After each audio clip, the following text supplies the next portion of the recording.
Let's jump right into this explainer by talking about a feeling we all know entirely too well. That false sense of security we get the second we type a new password into a website. You know the drill, right? You hit enter, those little black hidden dots pop up on the screen, and boom, you feel safe. But today we're totally stripping away that illusion. We're going to look under the hood of how authentication systems actually work, how attackers systematically try to break them, and then we'll walk through a step-by-step security audit so you can bulletproof your own personal accounts.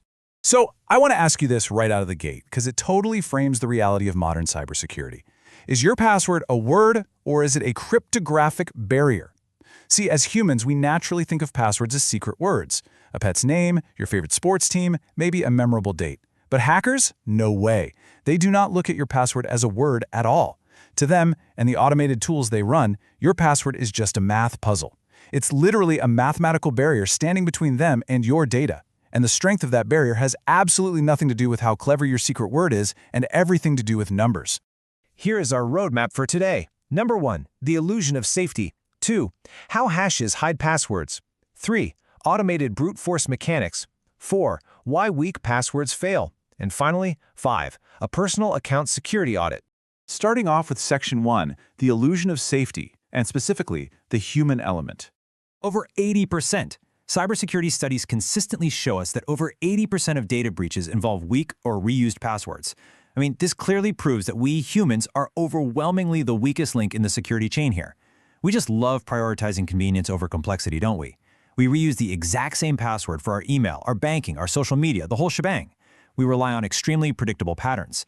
But in a landscape where threats are almost entirely automated, relying on human convenience is a massive, massive vulnerability.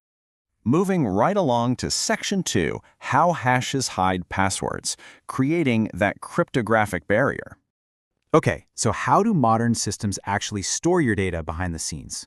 You might think a company just saves your password in some giant digital spreadsheet, but actually they don't. This brilliantly illustrates the cryptographic process used by pretty much any secure platform. In Step 1, you input your password. Then, in Step 2, the system immediately runs that password through a mathematical algorithm called a hash function. Basically, this scrambles your input into Step 3, an encrypted output, or a hash.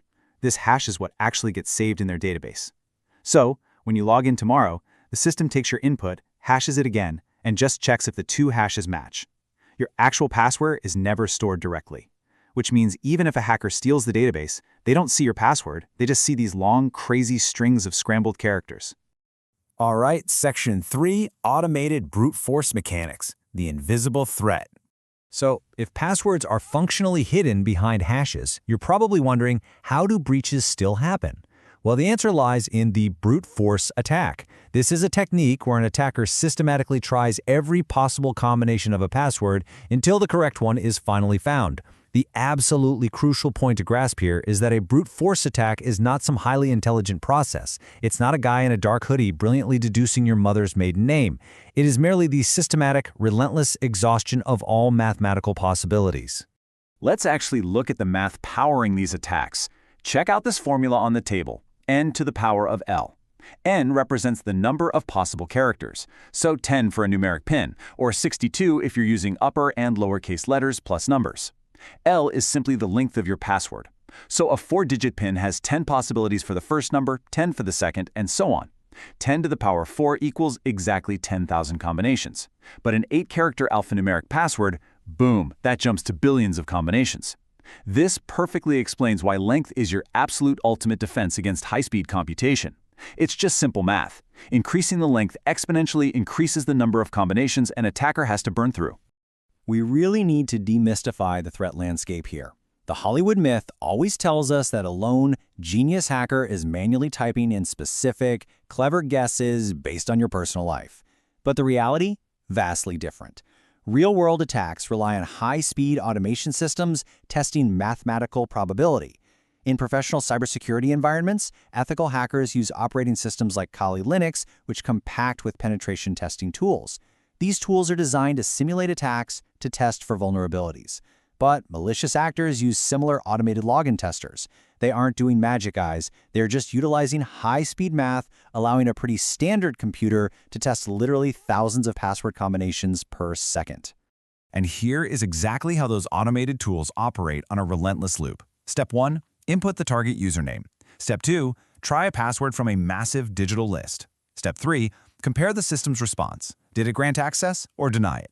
And step 4, if denied, instantly repeat the process. These automation tools follow this loop without ever pausing for a breath. This is exactly why your defense has to rely on mathematical complexity rather than just hiding a simple, memorable word. If a computer can guess 10,000 times a second, a simple word is going to be cracked almost instantly. Which brings us to Section 4, why weak passwords fail, and how that barrier gets broken. So if there are billions of combinations, how do attackers bypass them so easily? Well, it's because attackers don't test randomly. They don't start at A and just work their way to Z. They test these 4 human vulnerabilities first. They start with low entropy, meaning highly predictable password spaces like password 123. Then they exploit human behavior patterns, running huge dictionaries full of common names, birthdays, and sports teams. Crucially, they use database leaks. In a tactic called credential stuffing, attackers take passwords that leaked from one website and just automate the testing of those exact same passwords on every other major website, totally banking on the fact that you reused it. And finally, short length. As we saw with the math earlier, a short password is exponentially easier to compute. All right, Section 5, Personal Account Security Audit. Let's build your shield. Okay, let's transition from understanding the threat to actually building up your shield with a step-by-step security audit for your personal accounts. We're going to apply everything we just learned about math, hashes, and automation to lock down your digital life. First up, the password itself. Step 1. You absolutely must increase your password length to a minimum of 12 to 16 characters. Seriously, this is non-negotiable.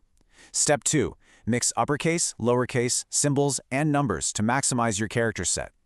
And step 3. Remove all personal information entirely. No names, no dates, no locations. These 3 simple defensive habits directly combat low entropy by drastically expanding the mathematical combinations required to guess your password.